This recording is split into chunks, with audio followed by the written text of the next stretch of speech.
compartilhar com você o início da minha caminhada. Em 1994, quando eu vim para a Igreja Católica. No início da caminhada da gente é tudo muito difícil, né? Eu jovem, ainda com 16 para 17 anos, com as emoções aqui, jovem, muito jovem ainda, desequilibrado das minhas emoções, com o caráter ainda mal formado e cheio de dificuldade, conheci um homem chamado Jesus. Só que esse Jesus que eu conheci no início da minha caminhada, em 1994, era um Jesus que não me prometia uma vida sem complicações. Era um Jesus que não me prometia um caminho fácil, um caminho largo, descomplicado. Não, esse Jesus veio ser contradição para mim. Eu comecei a seguir Jesus, mas as vontades da carne começaram a fluir. Eu estava com 16 anos, e um jovem com 16 anos, você sabe muito bem, é loucura, loucura, loucura. Ele só pensa em sexo, ou quando não pensa nisso, pensa no futuro. Como é que vai ser minha vida? Como é que vai ser? Eu vou trabalhar em quê? Eu vou me formar em quê? O que eu quero ser? Tem jovem que tem 18 anos, não sabe o que quer ser da vida. A vida é assim. A gente, quando tem 16, fala assim: quando eu tiver 18 anos eu vou chutar o pau do tabernáculo e vou embora daqui. Eu vou construir minha vida, eu vou fazer sucesso, eu vou para algum lugar. Quem que não tem 18, quem tem 16 anos, para chegar aos 18 não pensa isso. Quando eu fizer 18 anos, eu vou largar tudo e vou embora. Eu vou usar minha liberdade, eu vou ser maior de idade. Só que engana-se. Quando a gente chega nos 18 anos, não é nada daquilo que a gente pensou. É tudo ilusão. E eu fui me fortalecendo no caminho do Senhor. Mas o que dá força para a gente? São exatamente as dificuldades que a gente encontra no caminho. São a perda de alguém. É a perda de dinheiro. É um caminho difícil, cheio de espinho, pedregoso. Mas Deus está te assistindo na sua frente, dizendo: vem, eu estou aqui. Vem, chega, se aproxime. Já chegue perto de mim. Mas a gente não consegue enxergar isso com facilidade. Mas com o passar do tempo, as frutas do pé começam a amadurecer. Imagine um pé de manga, que ele está cheio de flor. Mas para a flor abrir, é um esforço que precisa acontecer. Para o fruto chegar na nossa mesa, aquela árvore precisou fazer um esforço. E que esforço é esse? Esforçar-se dói. Quando uma mulher está ganhando uma criança, ela sente dores. Porque depois da dor vem a alegria de receber uma criança. É a mesma coisa o caminho do Senhor. É difícil. A gente vê tempestade, a gente se decepciona com pregadores, a gente se decepciona com intercessores, a gente se decepciona com pessoas que convivem com a gente, porque a gente espera delas um fruto que ela não está preparada para nos dar. A gente espera dessas pessoas uma maturidade que elas não têm. Então a culpa é de quem? A culpa é minha, porque eu lancei a minha confiança em alguém que não tem capacidade para dar o fruto que eu preciso me alimentar.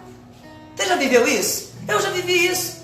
Eu já me decepcionei com tantas pessoas, e eu sei que o Senhor está tocando agora em pessoas que estão decepcionadas com outras pessoas. E eu estou dizendo para você uma coisa: pare de esperar de uma árvore um fruto que você não conhece.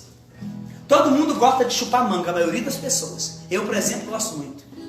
Mas para a gente saciar a nossa vontade de chupar uma manga, de comer uma manga, ou seja na salada, ou seja uma manga mesmo, que você lambuza todo, não tem um jeito fácil de chupar manga, né? Pois é, para você chupar essa manga, você precisa esperar que o pé seja fortalecido de flores, e depois essas flores viram fruto, e depois esses frutos vão amadurecer.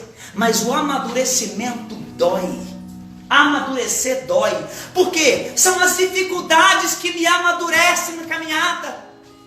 Jesus vai dizer isso na palavra de hoje que eu escolhi, e já eu vou proclamá-la, mas eu não posso perder o gancho que Deus me deu para esta noite.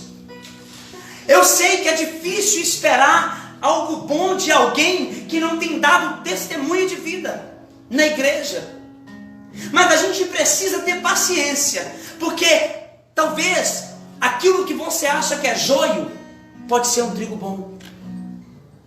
Porque o trigo se parece muito com o joio. E a gente não sabe distinguir o que é trigo e o que é joio. Então a gente tem uma palavra, a passagem diz assim, que o Senhor plantou o trigo. Os funcionários levaram a semente do Senhor e plantaram o trigo. Só que anoiteceu, os funcionários chegaram, Senhor, nós fomos lá ver o trigo e está cheio de joio. O joio ficou no meio do trigo. O Senhor quer que a gente arranque o joio de lá? E o Senhor diz, não arranca o joio. E eu não entendi essa palavra, mas eu cheguei a uma conclusão. Os servos desse Senhor não estavam com um mau pensamento. Eles queriam só cuidar do trigo. Mas quem te diz que cuidando do trigo é arrancar o joio? Porque você precisa entender que tem que haver um cuidado para que o tempo possa mostrar. Porque, gente, você pega um ramo de trigo e um ramo de joio, os dois vão ser iguais. Mas se você apertar o ramo de joio, não vai ter nada lá dentro. Então essa pessoa que você acha que é joio pode ser um trigo. E o que o Senhor está dizendo? Ele ainda não amadureceu, mas quando ele amadurecer, você vai ver o que vai acontecer com ele. Não perca as esperanças. Não perca a esperança. Talvez você não esteja saboreando o gosto desse fruto. Mas é porque o caminho do amadurecimento precisa passar pela dor. Sem a dor não existe amadurecimento. Em Mateus 16, no versículo 24 e seguintes, vai dizer assim: em seguida, Jesus disse a seus discípulos: se alguém quiser vir comigo, renuncie a si mesmo, tome sua cruz e siga-me. Palavra pesada. Renunciar a mim, as minhas vontades, os meus desejos, os meus anseios e sonhos estão aniquilados agora, porque aquilo que eu queria para mim eu já não posso querer, porque o Senhor disse que para eu segui-lo eu tenho que jogar tudo fora. Mas o que eu tenho que jogar fora? Se alguém quiser me servir, quiser vir comigo, renuncie-se a si mesmo, toma a sua cruz e siga-me. Porque aquele que quiser salvar a sua vida irá perdê-la, mas aquele que tiver sacrificado a sua vida por minha causa, recobrá-la. Irá recobrá-la. Que vai servir a um homem ganhar o mundo inteiro, se vem a prejudicar a sua vida, se vem perder a sua vida eterna? Ou que se dará a um homem trocar a sua vida? Porque o Filho do Homem há de vir na glória de seu Pai com os seus anjos. Então recompensará cada um segundo as suas obras. Em verdade eu vos declaro, muitos destes que aqui estão não verão a morte, sem que tenham visto o Filho do Homem voltar na majestade do seu reino. Palavra da salvação. Esta é a palavra dura.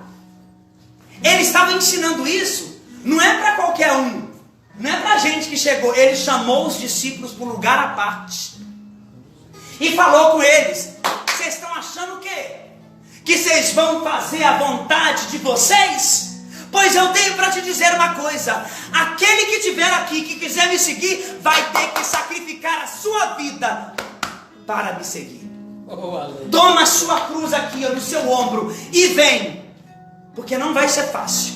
Aleluia. Ele vai dizendo isso para todos os discípulos, gente. Ele chamou eles do lugar à parte para dizer para eles: abaixa a bola de vocês.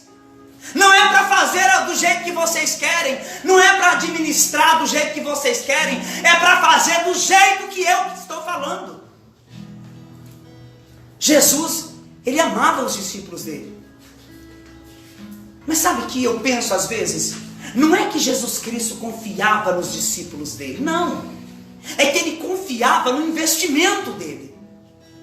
Ele acreditava naquilo que ele tinha investido. Ele sabe que eu sou pecador, gente. Ele sabe, o Omar de Marcos Figueiredo está lá na comunidade, sofre de avilamento, mas ele é pecador. Mas eu sei que ele vai errar, mas eu preciso cuidar dessa vida, porque o investimento que eu fiz nele é muito grande. Deus não investe pouco em nós, Ele investe tudo. Não é aquela pessoa que abre empresa hoje investe um pouquinho de dinheiro, não, por causa do medo, não. Deus não é assim. Deus investe tudo, e é por investir tudo em nós que Ele está dizendo: renuncia tudo, porque eu quero você livre para que eu domine a sua vida, para que eu domine a metodologia que você plantou na sua cabeça. Não é essa a metodologia que eu quero, é a minha. Então, a partir de hoje você vai ser só meu. Eu não preciso e nem posso dividir você com ninguém. E eu sei que não vai ser fácil. E a palavra vai dizer: coragem, eu venci o mundo. Aí tem gente que acha que quando Jesus fala isso, coragem, eu venci o mundo, tu também vencerás. Não existe isso na Bíblia, não. Você também conseguirá. Não existe isso na Bíblia. Eu venci o mundo. Coragem, eu venci o mundo. Ponto final. Ele venceu, e você está a fim de vencer? Porque para chegar à ressurreição é preciso ter maturidade, que o caminho de Jesus tem espinho. Para de ficar ouvindo essas pregações melancólicas. Por detrás de uma autoajuda existe uma melancolia horrorosa, porque autoajuda não leva ninguém a nada. Livro de autoajuda não ajuda, ele prejudica. Livro de ajuda não ajuda. Deixa eu repetir isso e proclame isso. Faz um favor, vai nesse aviãozinho agora e manda essa mensagem para todo mundo. Livro de autoajuda não ajuda, ele te prejudica. Mas um livro bom de autoconhecimento te leva a fazer coisas maravilhosas. O que Jesus está dizendo? Se você tem autoconhecimento, você vai passar pela prova, mas sabendo que você vai chegar lá depois. Se você está amadurecido na fé, você vai conseguir chegar lá. O problema de quem para no meio do caminho é porque não tem maturidade para carregar a cruz que deseja. Tem gente que até pede: me dá cruz, me dá cruz. Eu quero dizer para você uma coisa: comece a pedir: Senhor, me ajude a me conhecer mais. Porque quanto mais eu me conheço, mais autoridade Deus me dá para eu carregar os meus sofrimentos. Tem gente sofrendo dentro de casa, tem gente querendo desistir, mas eu preciso dizer para você: se você chegou até aqui, você pode concluir o caminho. Chegando até lá, na ressurreição, você vai conseguir, mas você tem que parar de ficar deixando as coisas comunarem dentro de você e virando uma bola de neve. Rasga o seu peito hoje e entenda: Deus não te fez para perder. Para perder o que? A coroa? Para perder o que? Os status, o autoconhecimento? Não, para você não perder a sua cruz. Você não pode perder a sua cruz. Você não pode perder, porque quando você chegar no final, essa cruz vai ser válida para a sua salvação. Ah, mas Jesus morreu para me salvar, não preciso carregar a cruz mais não. Uai, então vou ter que ler de novo aqui para você entender. Em seguida Jesus disse a seus discípulos: se alguém quiser vir comigo, renuncie a si mesmo e siga-me. Tome sua cruz e siga-me. Foi ele que falou. Mas não é para aquele tempo só, ele estava falando para os discípulos. Você acha que é só aceitar Jesus como Senhor e Salvador da sua vida que tudo vai ser um mar de rosas? Conheço pregadores renomados que estão passando por provação. E passar por provação não significa que o cara está em pecado. Significa que ele está sendo agraciado por Deus. Deus está confiando a ele uma cruz. Deus confiou em mim um espinho na carne. Ótimo, maravilha. Mas por que Deus fez isso com você? Porque Ele sabe que eu suporto esse espinho. Porque Ele sabe que eu consigo. Porque Ele sabe que eu não vou renunciar ao sofrimento. Porque sofrimento para alguns é desgraça, mas para Deus é graça. É graça. Então agarra essa graça agora. Olha, a graça é aquela que passa. Cuidado, ela não vem de novo. Você tem que pegar a que passa agora. É agora, o encontro marcado é agora. Quando a gente chega numa comunidade de vida, a gente começa a entender que é de vida mesmo, vida de cruz. Que é de vida mesmo, vida de sofrimento. Porque você fazer a vontade do outro, você se calar porque o outro está certo, você acha que isso é para qualquer um? É para os fortes. Primeiro eu quero dizer uma coisa: começou para os fracos e agora é para os fortes. Porque o que você está falando? O que você quer dizer com isso? Eu quero dizer que todas as pessoas que Deus escolheu eram muito fracas. Deus não escolhe gente forte, Ele escolhe gente fraca. Por quê? Para confundir o inimigo que acha que é forte. Deus faz isso, e eu vejo Deus fazendo isso o tempo inteiro. Quando a gente vem para uma comunidade dessa, a gente renuncia tudo para chegar até aqui, para viver da providência de Deus. Tem dia que a gente quer comer carne e não tem dinheiro, mas a carne chega no portão, porque Deus cuida dos seus filhos. Glória a Deus. Deus cuida dos seus filhos. Renunciar tudo, renunciar as minhas vontades, renunciar os meus bens, renunciar tudo que eu tenho, mas Deus está olhando para mim dizendo: eu sei onde você quer chegar, mas se eu sei onde você quer chegar, eu vou investir em você. Deus investe naqueles que abrem o coração, Deus investe naqueles que querem o seguir, e eu entendo hoje que é porque eu não sou nada que Deus me escolheu, que é porque eu não sou melhor que Deus me escolheu, mas Deus me escolheu para que você e eu entendêssemos uma coisa: não adianta nada seguir Jesus sem entender que sem cruz você não chega a lugar nenhum. Eu vejo muitas pessoas na igreja que fazem tudo o que elas querem. Elas assistem filmes pornográficos, elas fumam, mas estão na igreja. Eu vou contar um caso para vocês, para a gente selar essa palavra de hoje. Um homem um dia pediu para eu rezar para ele, e eu fui rezar para ele, mas eu senti um cheiro de cigarro muito forte. Ele dizia: eu sou ministro da comunhão, você sabe, né? Então o que ele fazia? Ele entrava para servir a Deus, terminava a missa, a primeira coisa que ele fazia era acender um cigarro e fumava. Eu disse para ele um dia: você está...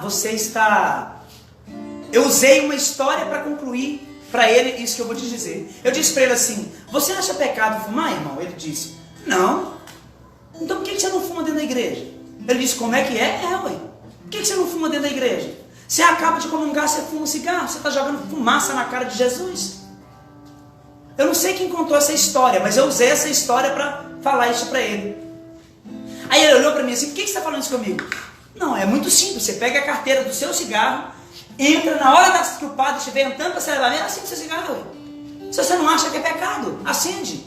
Não, mas aí não pode, né? Eu falei assim: não pode é você continuar matando o templo do Espírito de Deus. Não pode é você continuar como um líder da igreja, achando que tudo pode. É muito fácil seguir Jesus sem renúncia, gente. Eu poderia vir para a comunidade e viver do jeito que eu queria. O pai fundador liga para mim: eu quero que você faça isso. Eu não vou fazer isso não, eu vou fazer o que eu quiser. É muito fácil viver assim. Viver como uma ovelha sem pastor, desgarrada, cheia de carrapicho pelo caminho.